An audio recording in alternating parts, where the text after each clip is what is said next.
stand for the voluntary Pledge of Allegiance.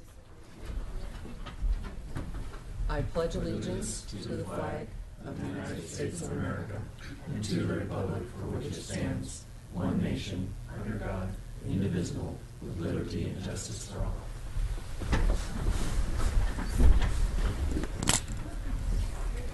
And I need a motion to approve the minutes of December 22nd, 2014.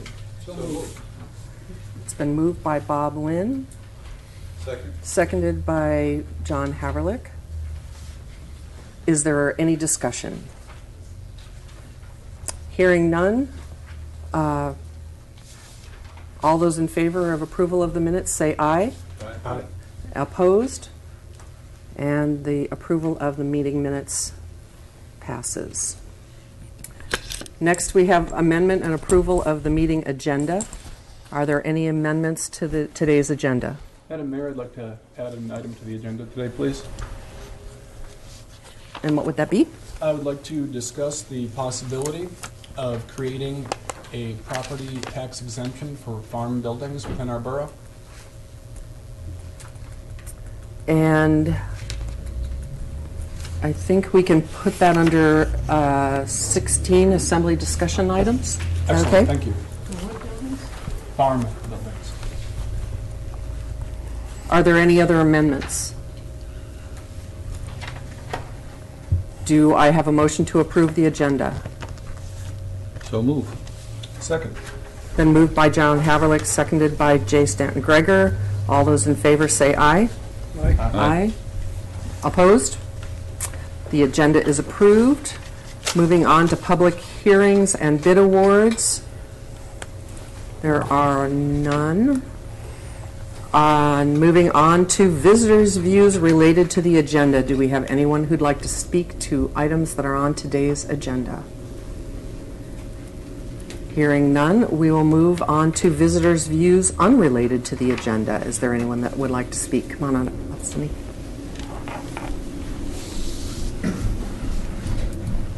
Hi. I'll be very brief. My name's Sunny Rice, and I'm newly elected to the library board, which has been great since I used to work there years ago. And I'm here on behalf of the library board, and we just wanted to give you folks an update on the project, because many people have been probably hearing about the RFP that's out for bid for the landscaping.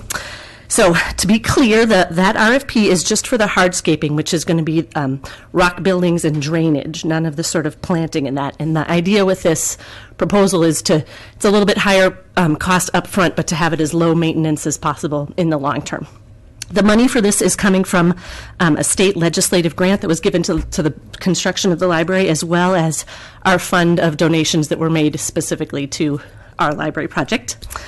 And hopefully we'll be getting that one done soon, because it's been a little bit of a process, as you might have heard.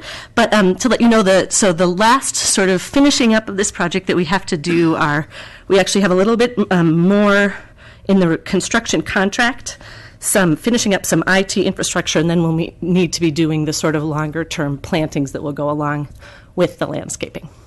But that's where we are right now, and we're hoping to get it done and have the library looking spiffy. I guess we had some comments this summer, some on the pro side, some on the con side with the way it ended up this way, but we hope to get it into a little bit more permanent looking state. So that's it. Any Thanks. questions? All right, thank you, Sunny. Are there any other visitors' views unrelated to the agenda? Moving on to board, commission, and committee reports. I don't have any filed. Are there any that? All right. And we have no items on the consent agenda. The next item on the agenda, we're ripping them right along here today. Report of other officers. Are there any other reports? The next item on the agenda is the mayor's report, and Mark filed a couple notes. The first item is that the next regular meeting, due to the Martin Luther King Jr. holiday, the next assembly meeting will be held Tuesday, January 20th at 7 o'clock in the evening. And the other item on the mayor's report is the drive-down facility bulkhead. Mayor Jensen has advised that consideration for engineering and construction of 120 feet of bulkhead at the drive-down facility will not be placed on the agenda until the current work is near completion. And that is it for the mayor's report. And I see manager's report on the agenda, but I don't see a report filed. Is No there? report, I was on vacation. Okay. My apologies. Okay. Moving on to unfinished businesses, we have an ordinance for final reading. Ordinance 14-22, an ordinance providing for the cutting of green trees on borough land and updating language to reflect borough incorporation. Do I have a motion to approve the ordinance? So move. Second. It's been moved by John Haverlick and seconded by Bob Lynn that we approve this ordinance in its final reading. Is there any discussion? Yes. I have a question. Does this include brush or just trees, spruce, hemlock, trees like that? That's a very good question. It is really targeted at trees, standing trees. Brush can be an issue, though. I'm not really sure how to incorporate that. Well, it's just the brush on the city's lot next to me is growing out further and further and further. Mm-hmm. And I just wondered how much of that I can get away with to get my view back, to recapture. Yes, I would think that clearing brush off of borough property, especially on a right-of-way, is completely acceptable and falls within the scope of this ordinance. Okay, especially on a right-of-way, because this isn't a right-of-way. Well, it is on the Sandy Beach. Is that where the issue is? Along Sandy Beach Road? No, Oh, On the beach side. On the beach. Oh. yeah, I like the brush along the road. But, We'll go take a look at it. okay, thanks. Any other questions? Hearing none, will the clerk call the roll? Cindy, Yes. Jay, Yes. Bob, Yes. John, Yes. and Nancy. Yes. And the ordinance 2014-22 passes unanimously in its final reading. Moving on to new business, item 14-386, authorization to contract with P&D engineers to provide bid specifications and bid services for repair of damage to the Middle Harbor dock structure incurred September 8th, 2014 by the vessel Safari Explorer. And do we want to discuss that a little first, or Need a motion. frame that? Motion, and then We can do that. I move to contract with P&D. Second. Moved by John Haverlick and seconded by Bob Lynn to authorize a contract for P&D engineers to provide specifications and bid services for repair of the damage to the dock structure. Is there any discussion? Sorry. I can give the assembly a quick update. Yeah, that would be and helpful. Will can jump in if I get anything wrong. Basically, it was one of our small cruise ships, and they hammered that float pretty good. We had P&D do an analysis of it, and there's some pretty severe damage. We've provided P&D's evaluation to the insurance company as well as the cruise company, and we've gotten tentative approval from them to go ahead and proceed with the repairs. I think it's still left to be said on the insurance company paying full value rather than depreciated value. The borough objects to that, and will continue to keep pressure on both the cruise company and their insurance company that we need this replaced in full, so the borough is not out any funds. But what we'd like is Assembly's permission to start the process. The Harbor Fund has enough money. We've gotten at least approval from the company itself to say go ahead and start the work, and we'd like to get going before we run into a crunch when fishing season starts getting a little more hot and heavy. So Go ahead, John. I'll catch you next. Steve, I haven't seen, with pictures, I really can't tell. Is the dock damaged beyond use? Well, Sorry I didn't provide the information earlier. I did pass out a packet that I hope you have in front of you. Yes, what has happened is the spine of that 60-foot float has cracked, and in order to repair that spine, it would be more expensive, everybody feels, both the our engineer as well as their surveyor that came to town. And they all realized that it would probably be more expensive to try and peel back all the layers, the electrical, to Spanish everything, to replace that glulam beam that is the spine of the float, than to just build a new one. right. And so that's the that's the route we're taking. Have they said anything about the approximate cost of the replacement with the utilities? Again, I'm sorry, but I did provide you, it should be in front of you right there. On the last page of that packet I gave you is the repair, and you can see how it's broke down. To install, salvage the water line, and it's, about $5,000, $15,000 to peel back and then install the electrical portion of it. So we'd salvage all the finger floats. We'd salvage, of course, all the electrical and all of the water line and put it back. So essentially what we'd be doing is that 60-foot float, the main float, would be rebuilt. We'd bring it back in and put everything back together. So it's a bummer it had to happen, but it's where we are. Go, 2 questions for you. Yes. What are you thinking in length of contract? 2 months, 3 months? Usually it's about 90 days out to get all of the parts and pieces for the contract, or for the contractor to put it together. So you can add on, probably a month to put the bid out, and then you're talking a couple of months probably to build it and ship it and get it here and to reassemble. So we're looking at, probably the end of the summer as it is. Okay. If we get your okay to go forth. And I kind of highlighted on that last page, what we're after today is the design engineering contract admin inspection for $24,000 is what PND figures they can do it for. And so if we authorize this today, we can start the process.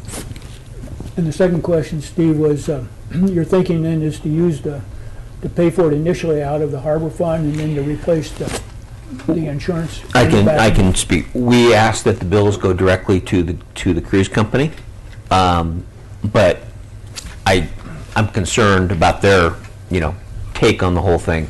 I wanted to make sure, if in fact they don't, we don't want contractors being held hostage, so that the harbor could in fact make good on the bills, and then we would go have further conversations with the other parties if need be. And just to answer your question also, I provided to you on the first page of this packet I gave you, this is the CFO for Uncruise. They're standing by it, and so they're at least good faith right now. I've seen the initial letter. Thank you. I have a couple more questions. One is, do we have an idea of what the difference between the depreciated value and the full value? Not of at the this dock? time. I think was 8 years ago, 10 years. She was built we were put into play 2005. They are calling it a 30-year float. As we know, we got 67 years out of the North Harbor, so I think, Steve is playing hardball, and he's saying, it's a brand new float system. So we've always come across and said, hey, this facility is essentially brand new, but They could conceivably use those numbers and say it's a third depreciated. Sure. but our engineer is not. He's not. He's saying it was built to be a 50-year float system. So. And then I assume we're on their cruise schedule this summer. Yeah. So, we're taking them at their word. I know how insurance companies operate. We've put them on record that we expect this to be repaired to our satisfaction, not to theirs. So far, so good on that. And, but again, we kind of need to get this rolling. And if need be, the harbor will pick up these costs and then we'll bring it back to the assembly and talk about other stuff if necessary. Okay. Thank you. Any other questions?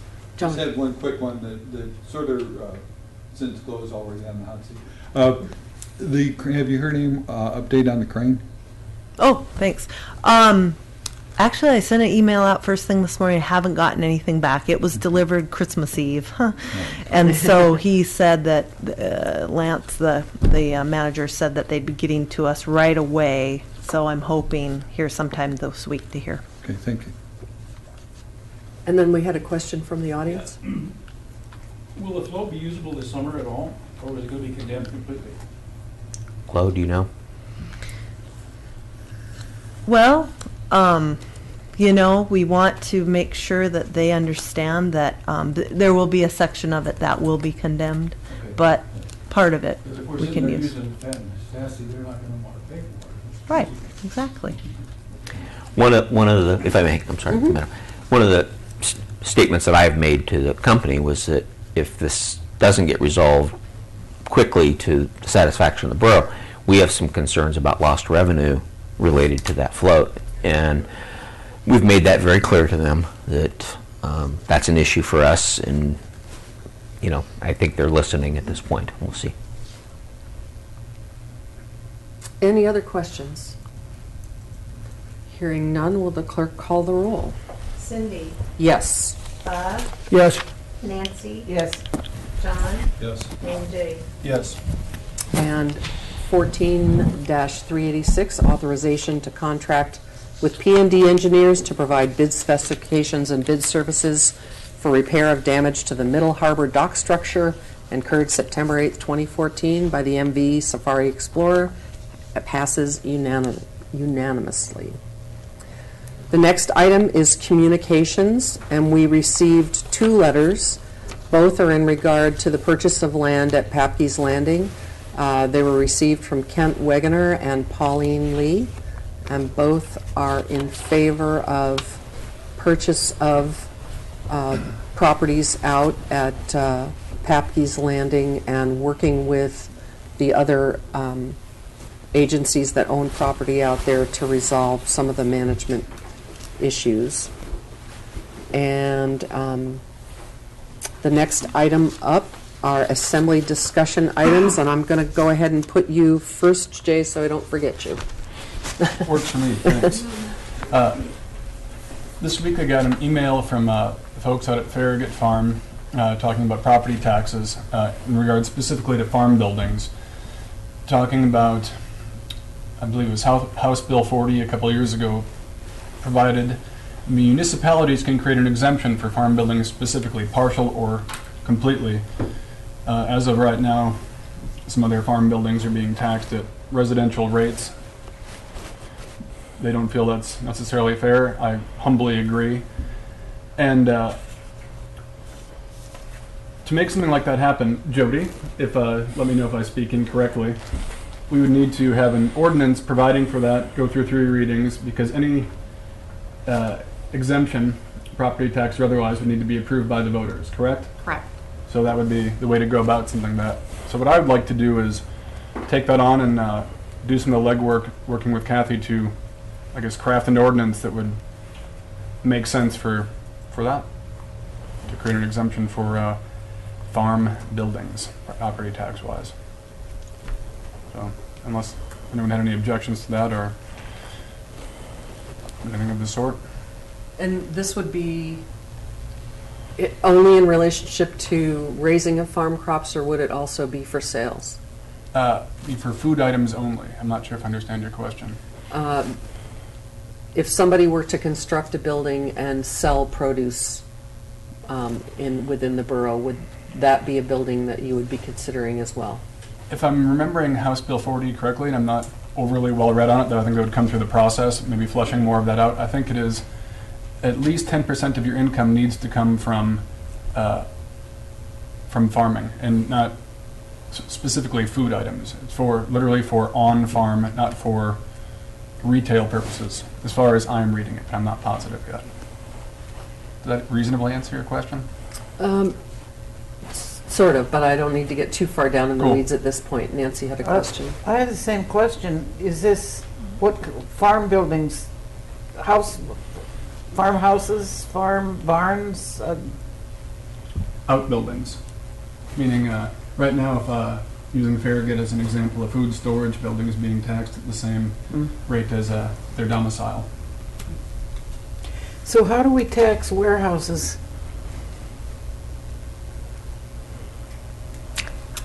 I think the assessor could answer that a little bit better than I could.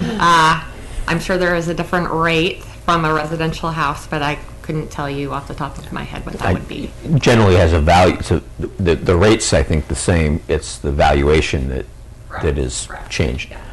I think, I don't want to put words in Jay's mouth, but I think what he's talking about is a tax exemption that would exempt farm property, and then we have to make sure that what's the definition of farm property? That becomes what the state has defined it as. Correct. And exempt that from taxation, or partially exempt it from taxation. And again, there's a state ordinance that talks about that. We'd have to become a little more knowledgeable about than we are right now. In short, I thought it was worth fleshing out, and looking forward to getting public input on it. Do you have a question? As you do that, Jay, can we also at the same time get an idea of the magnitude we're talking about of properties within the borough? Absolutely. So we have some way to frame it? Of course. Makes sense. Thank you. All right, sounds good. The next assembly discussion item is the Wrangell ordinance regarding the Thomas Bay Power Advisory Committee. And as you may remember, the Thomas Bay Power Authority went away when SEPA took over the operation and maintenance of Tyee. However, we want to retain an advisory committee, and so I will read the ordinance as it's been revised. It's an ordinance of the Assembly of the City and Borough of Wrangell, Alaska, and we would be adopting this, amending Chapter 3.40 of the Wrangell Municipal Code to establish the Thomas Bay Power Advisory Committee, making the committee advisory to the Wrangell and Petersburg Borough Assemblies, and acknowledging the change in the form of government of each of the communities. Whereas on May 30th, 2008, the Election Division for the State of Alaska certified the election results of May 6th, 2008, incorporation election for the City and Borough of Wrangell, and whereas on January 3rd, 2013, the Election Division for the State of Alaska certified the election results of the December 18th, 2012, incorporation election for the Petersburg Borough, and whereas the certified elections confirmed the incorporation of the City and Borough of Wrangell and Petersburg Borough and dissolved the City of Petersburg, and whereas the former City of Wrangell and the former City of Petersburg had adopted ordinances substantially identical to provide for the establishment, membership, powers, and duties of the Thomas Bay Power Commission, and whereas the duties of the Thomas Bay Power Commission have changed as a result of the formal transfer of operation and maintenance of the Tyee Lake Hydroelectric Project to Southeast Alaska Power Agency pursuant to the assignment and assumption agreement dated July 24th, 2014 between SEPA and the Petersburg Borough, the City and Borough of Wrangell, and the Thomas Bay Power Authority. The Thomas Bay Power Commission is no longer required or needed to supervise, manage, or control the design, construction, maintenance, or operations of the Tyee Lake Hydroelectric Project. However, it is the desire of the governing bodies of both Wrangell and Petersburg boroughs to retain a committee known as the Thomas Bay Power Advisory Committee to serve in an advisory capacity to assist the communities in the investigation, review, evaluation, planning, and development of future joint energy needs and projects when assigned by both assemblies, and whereas the Assembly of the Petersburg Borough intends to introduce and adopt an ordinance substantially identical to this ordinance, amending Chapter 3.68 of the Petersburg Municipal Code. Now therefore be it ordained by the Assembly of the City and Borough of Wrangell, Alaska, Section 1, this ordinance is of a permanent nature and shall be codified in Wrangell Municipal Code. And then it goes on to list terms, membership. The membership to the committee will only be appointed. The committee will only become active when and if the assemblies for both boroughs believe there is need for a committee. It is understood there will not be a standing Thomas Bay Power Advisory Committee. 3 of the members shall be appointed by the Petersburg Borough Assembly. 3 of the members shall be appointed by the Wrangell Borough Assembly, and 1 member shall be appointed by the 6 members heretofore designated. 1 of the appointments from each of the municipalities shall be the superintendents of the Wrangell and Petersburg electric utilities. And there will be a chairman, vice chairman, and secretary of the committee. And then there is discussion of finances. And although there will be some compensation of travel expenses, the committee itself will not have its own budget. And once it's tasked with something, once that is resolved, the committee goes away. And so Wrangell is considering this ordinance, and it will be put in front of us when it does. Is there any further conversation, discussion on this upcoming ordinance? Just one comment, because I think Kathy brought to my attention, we're going to have to go back and change our charter when we do this, which I believe has to go for a vote too. Yeah. Is there anything else? The next item on this very speedy agenda is recognitions. Are there any recognitions, Jay?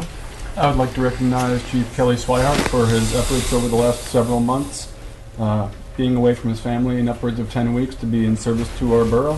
Thank you, Chief. Thank you very much. And welcome home. Yeah. Yes. Yep. I'd like to, I went back and took a look at our last financial report, and I'd like to thank Jody and her staff for all the work they've done. I've looked now over the past 3 years over the financial report.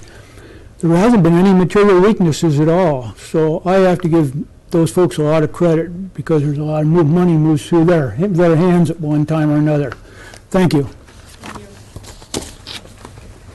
And the only other item that I would mention before we adjourn is I believe we still have some vacancies on some committees. You do. You have 1 vacancy still on the Planning Commission, and I think 1 or 2 openings on that newly reestablished Historic Preservation Committee. So I just wanted to remind folks that those are still out there and you can still apply to be a member on those committees. And with that, I will entertain a motion to adjourn. So moved. Second. By moved and by Jay Stanton Greger, seconded by John Haverlick. Voice vote.